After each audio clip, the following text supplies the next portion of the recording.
네, 안녕하세요. 설화산병원 피부과 최명은입니다. 오늘은 대상포진과 고령화 시대의 피부 관리 방법에 대해서 설명드리겠습니다.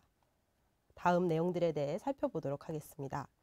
먼저 대상포진의 임상 양상 및 치료에 대해서 말씀드리겠습니다. 대상포진은 과거에 수두에 걸렸거나 수두 예방접종을 한 사람에서 수두 대상포진 바이러스가 신경절에 잠복해 있다가 재활성화돼서 발생하게 됩니다. 발진이 발생하기 평균 4에서 5일 정도 전부터 피부절을 따라서 통증 및 감각 이상이 발생하게 되고 띠 모양의 붉은 반점, 수포, 농포가 발생하게 됩니다. 일주 정도 지나서 딱지가 형성되고 2에서 3주 지나서 딱지가 떨어지게 됩니다. 가장 흔한 발생 부위는 흉부, 얼굴 및 복부이며 고령에서 더 심한 통증을 호소하고 오래 지속되는 경향이 있습니다. 대상포진의 몇 가지 야형에 대해 말씀드리겠습니다. 우선 번발성 대상포진이라는 것이 있는데 전형적인 대상포진과 달리 전신에 다양한 수의 수포가 생기는 경우로 고령, 에이즈, 악성질환 등이 있는 경우에 가능합니다. 이 경우 전파의 가능성이 있기 때문에 입원해서 격리치료가 필요합니다.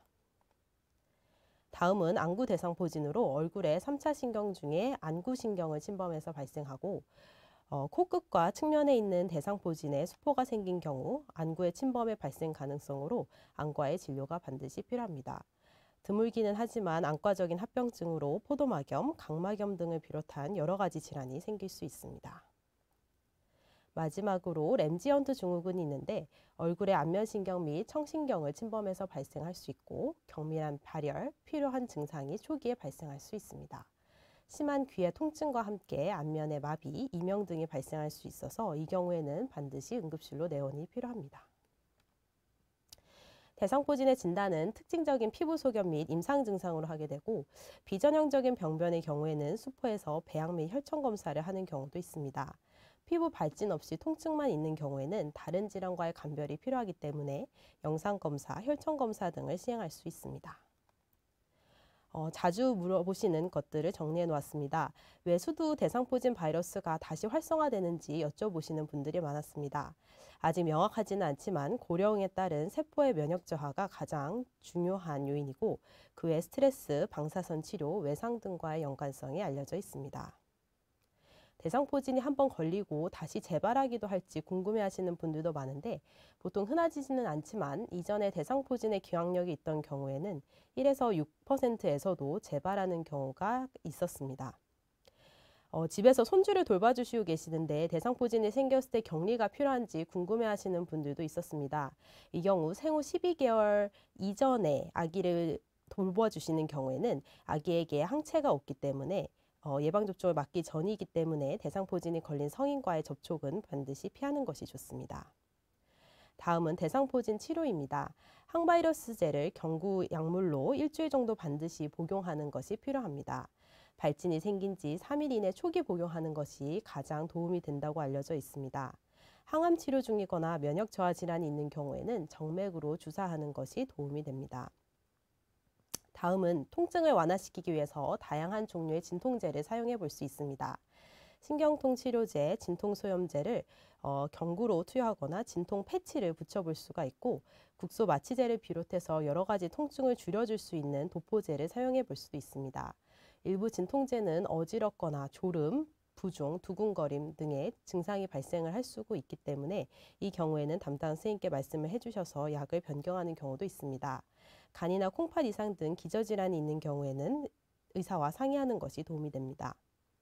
추가적으로 수포가 생긴 부위에는 항생제 연고를 도포하는 것이 중요하는데 이는 2차 세균 감염을 방지하기 위함이고 하루에 1번에서 2번 수포가 있는 부위에 바르고 딱지가 생길 때까지 지속하시기 바랍니다. 초기에 수포가 올라오는 시기에는 소독된 꺼지의 생리식염수를 약국에서 구매해서 올려두는 것이 통증 및 염증을 완화시키는 데 도움이 되고 이는 하루에 3번에서 4번 시행해 볼 수 있습니다. 약을 복용을 했는데 하루 이틀 지나서도 수포가 계속 생겨서 걱정되시는 경우도 있었습니다. 항바이러스제를 복용을 하여도 새로운 수포는 발진 1에서 4일까지도 생길 수 있기 때문에 약을 지속해서 복용을 하시면 됩니다.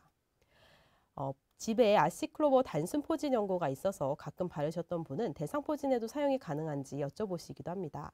아시클로버 연고는 단순 포진에는 도움이 되지만 대상포진은 효과가 적은 것으로 알려져 있어서 경구 약물 복용이 필요하겠습니다. 마지막으로 특히 얼굴에 생긴 경우 대상포진이 좋아지고 나서 혹시 흉터가 생길지 걱정하시는 분들이 많습니다. 일반적으로 흔하지 않지만 가능하고 2차 세균 감염이 생기면 더 심할 수가 있기 때문에 수포가 생겼을 때 만지지 않고 항생제 연고를 잘 도포하는 것이 중요합니다. 호전되고 나서 색소 또는 파인 흉터 같은 것이 생기는 경우에는 연고를 바르거나 레이저 치료 등을 시도해 볼 수 있습니다. 다음 대상포진의 예방에 대해 알아보겠습니다.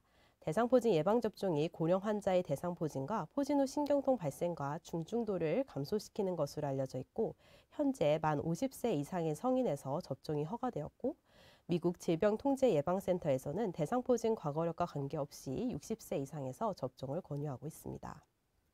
현재 국내에 있는 대상포진 예방접종은 생백신으로 이전 백신 성분에 대해 중증 알레르기 반응을 보인 경우, 면역결핍 상태인 경우, 임산부 또는 임신 가능성이 있는 경우에는 금지됩니다. 대상포진이 수두 대상포진 바이러스에 생기기 때문에 대상포진 백신이 수두 백신과 같은 것인지 헷갈려 하시는 경우도 있었습니다. 원인 바이러스는 동일하지만 대상포진과 수두 백신은 효과가 다르고 맞는 시기 또한 다릅니다. 대상포진 예방접종을 맞았는데도 대상포진이 생기기도 하는지 궁금해하시는 경우도 있었습니다. 대상포진 예방접종을 한 경우에도 10에서 15%에서는 발생할 수 있지만 보통 중증도가 훨씬 낮고 포진 후 신경통이 적은 경우가 많아서 접종이 추천됩니다. 대상포진이 걸린 사람도 예방접종을 해야 하는지 또 한다면 언제 해야 하는지 여쭤보시는 분들도 많습니다. 아직 어느 시점에 시행하는 것이 제일 좋다고 확립된 것은 아니지만 접종을 하게 된다면 대상포진에서 회복되고 나서 12개월 정도 경과한 후에 접종하는 것을 권장하고 급성기나 신경통을 앓고 있는 경우에는 권고되지 않습니다. 다음은 포진 후 신경통에 대해 설명드리겠습니다. 대상포진을 걱정하는 가장 중요한 이유 중에 하나가 포진 후 신경통 때문입니다. 포진 후 신경통이란 피부 병변이 호전된 후 혹은 병변이 발생한 지 1에서 3개월 후에도 통증이 지속되는 경우를 말하고 60세 이상에서 약 절반에서 발생하는 것으로 알려져 있습니다. 위험 인자에는 고령, 심한 통증이 있던 경우, 발진이 심한 경우, 안구 대상포진 등이 있습니다. 포진 후 신경통에는 앞서 말씀드린 진통제를 다양하게 사용해 볼 수 있고 통증 있는 부위에 신경통 염증 주사 및 국소 열찜질 및 힐라이트 레이저 치료 등을 해볼 수 있습니다. 대상포진이 있던 부위 통증이 얼마나 지속될지 여쭤보는 분들이 많았습니다. 평균적으로는 약 절반에서 3개월 내 호전이 되고 약 70%에서 1년 내 호전되는 것으로 알려져 있습니다. 그러나 심한 경우 2년까지 지속된다는 보고도 있습니다. 다음은 고령에서 흔한 피부 질환의 대표적인 것을 살펴보겠습니다. 피부과를 방문한 65세 이상의 고령자에서 호소한 흔한 피부 질환에는 소양성 발진 및 소양증, 즉 가려움증, 지루곽화증, 대상포진, 무좀, 습진, 두드러기, 건조증 등이 있습니다. 우선 소양증, 즉 가려움증에 대해서 살펴보겠습니다.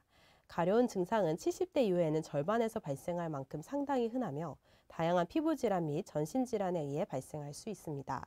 원인 질환이 있는지 확인하기 위한 검사로 혈액 검사, 약물 복용력, 병력 처치 등이 필요할 수 있습니다. 다음, 가려운 증상과 동반되어 피부 발진이 생기는 경우가 있습니다.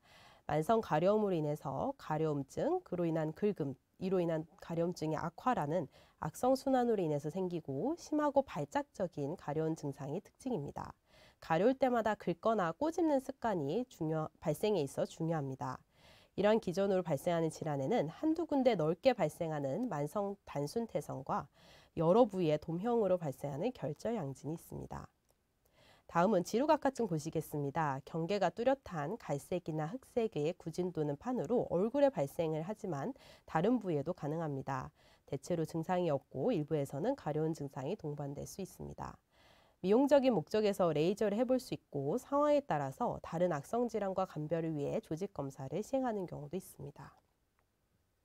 피부암에는 기저세포암이 가장 흔한 피부에 발생하는 암이고 그 다음은 편평세포암입니다. 중요한 유발 인자는 햇빛, 즉 자외선의 노출이고 노출 부위인 얼굴, 귀, 두피에 호발합니다. 이와 같은 피부암은 조직 검사를 통해 확진하고 외과적 절제술을 통해 제거합니다. 일반적으로 다른 장기에 발생하는 암에 비하면 전이나 재발률이 상대적으로 낮지만 이전 햇볕 노출과 연관되어 발생하기 때문에 다른 부위에 또 다른 피부암이 발생할 확률이 있어서 주의 깊은 경과 관찰이 필요합니다. 다음은 악성 흑색종입니다. 피부에 발생하는 가장 공격적인 암 중 하나로 색소를 보이는 병변이 대칭적이지 않고 경계가 불규칙하고 다양한 색을 보이고 직경이 6mm 이상으로 크고 크기나 색조 모양 등에 있어서 변화가 있을 때는 반드시 검사가 필요합니다. 국내에서는 손발, 손발톱에 발생하는 말단 흑색점 흑색종이 호발합니다. 이는 대한피부과학회 홈페이지에 나와 있는 일러스트로 원래 있던 점이 비대칭적으로 커지거나 색이 불균질할 때, 증상이 동반될 때, 출혈이나 딱지, 진물이 낫지 않을 때, 원래 있던 점 주위에 작은 점이 나타날 때, 크기가 0.6cm 이상으로 크고 경계가 불규칙할 때는 단순하게 점이라고 생각하지 마시고 반드시 검사를 받으셔야 합니다. 발에 있는 점이 조금씩 커지고 있는데 아직 크기가 작은데도 진료를 보아야 하는지 여쭤보시는 경우가 있었습니다. 크기가 많이 크지 않은 경우에도 변화가 있다면 흑색종 초기일 수 있기 때문에 진료를 보는 것이 안전합니다. 발톱을 잘못 깎다가 피가 났는데 잘 낫지 않고 몇 개월 지속되는 경우 병원을 가야 하는지 궁금해하셨던 경우도 있습니다. 앞서 말씀드린 대로 출혈이나 딱지, 진물이 낫지 않을 때도 검사가 필요할 수 있고 드물지만 색소가 없는 무색소성 흑색종 및 손발톱에 생기는 편평세포암도 있습니다. 따라서 오랜 기간 동안 지속되는 경우는 검사를 시행하는 것이 안전합니다. 다음은 진균 질환으로 대표적으로 무좀이 있습니다. 피부의 가장 바깥쪽 층인 각재 및 손발톱, 털에 살고 있는 곰팡이고 몸에 발생했을 때 경계가 뚜렷하고 각질을 동반하는 고리형 병터가 특징입니다. 국내에는 발 및 발톱 백선이 가장 흔하고 발 백선은 발가락 사이에 생기는 지간형, 작은 수포가 생기는 수포형, 각질이 두꺼워지는 각화형으로 다양합니다. 임상적인 소견으로 진단을 하는 경우도 있고 감별 또는 확진이 필요할 때는 현미경 검사나 곰팡이 배양 검사를 하기도 합니다.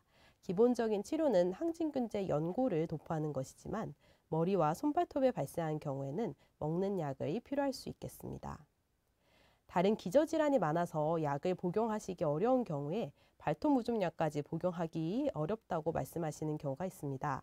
발톱 무좀은 경구 약물 치료가 1차적으로 사용이 되지만 여러 가지 이유로 복용하기 어려운 경우는 바르는 것을 사용해 볼 수도 있습니다.